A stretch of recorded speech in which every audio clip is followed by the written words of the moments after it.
Lent 2025 is starting Wednesday, March 5th, so today we're taking a look at all the books we're reading this Lent.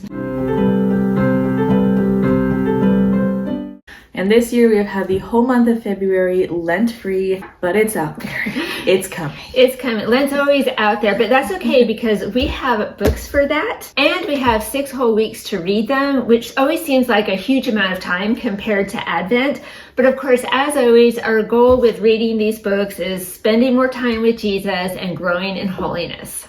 So starting off with our daily devotional for Lent, we are going to be reading A Lenten Journey with Mother Mary by Father Ed Looney.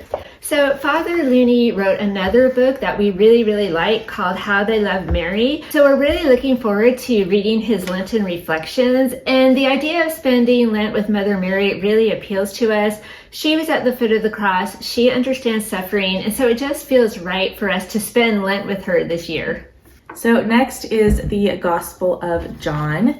So last year during Advent, you all know that we read the Gospel of Luke, read and summarized each chapter, which is going off of Jeff Caven's idea from the Bible in a year. And that turned out to be so fruitful for us in our prayer life that we decided to continue that in the new year with a different book of the Bible each month. So in January, we read and summarized 1 Corinthians, and in February, we've been working on 2 Corinthians. And so in March, it is going to be the Gospel of John. We're going to read and summarize a chapter every day. John's Gospel only has 21 chapters in it though, so that's not going to take us all the way through Lent, but no worries, when we're done with John, we're going to head right over to Psalm 51. So we're going to be writing out and meditating on one verse a day from Psalm 51. And the Psalm has 19 verses. John has 21 chapters. 19 plus 21. It's Bible math. Bible math. Psalm 51 has a verse in it. Create in me a clean heart, O Lord, and renew in me a steadfast spirit. So we're going to be praying and meditating on that verse all through Lent. So for Stations of the Cross this year, we're going to be using this little pamphlet, Stations of the Cross with St. Bernadette of Lourdes, which is put out by the Our Lady of Lourdes Hospitality and North American Volunteers. And you can find this online, so we'll have it linked below.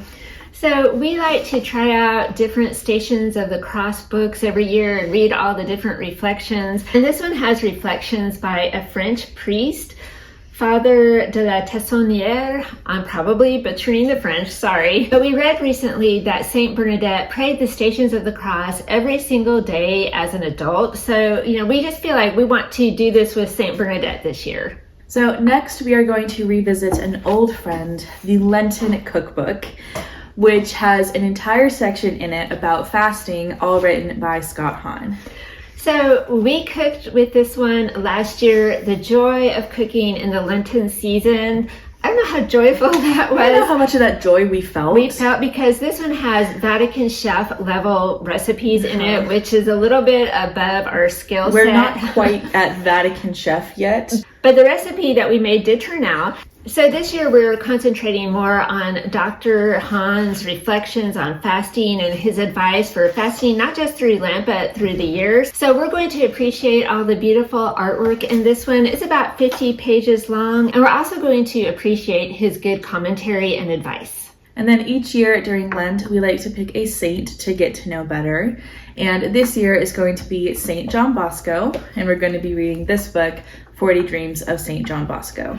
So we've had this one for a while and have been meaning to read it for a while. So when we started thinking about a saint for Lent, this book just kept coming to mind. And then one day it literally fell off his shelf in front of us. So yeah, we're going with this book. And then going along with Psalm 51, Create in Me a Clean Heart, we are going to be reading 7 Secrets of Confession by Vinnie Flynn. We think this book will be really helpful for us. And then also, I am looking for ways to help motivate my students to go to confession more often. Some of them have not been to confession since they received First Holy Communion. So in researching this book, it does appear to address that issue. So I'm hoping it will be really helpful. Yeah, we're really hoping that it can help us a little bit and then also help them. So as you all know, every year we like to include a book with sacred art in our Lenten reading. So this year we have a book from our Christmas wish list, and it's this one, Pilgrimage to the Museum by Stephen Auth. The museum being the Metropolitan Museum of Art. And this one is a guided tour of man's search for God through time and art. So he does address the subjects of suffering and redemption as seen through Christian art using pictures of Christ's passion. For instance, there's this one of Jesus carrying the cross by El Greco. So we feel like this one could be really good. And then just for fun, we are also going to be listening to Jimmy Akin's podcast on Pontius Pilate. This one is from Mysterious World, Pontius Pilate, a character from the Passion. So we can't wait to hear Jimmy's take on him. All right, so that is a look at what we are going to read for Lent. So we would love to hear what your plans are for Lent. What are you reading? Let us know down in the comments. So we hope you enjoyed today's video. We hope you have a very blessed and holy Lent, and we'll see you next time. Bye.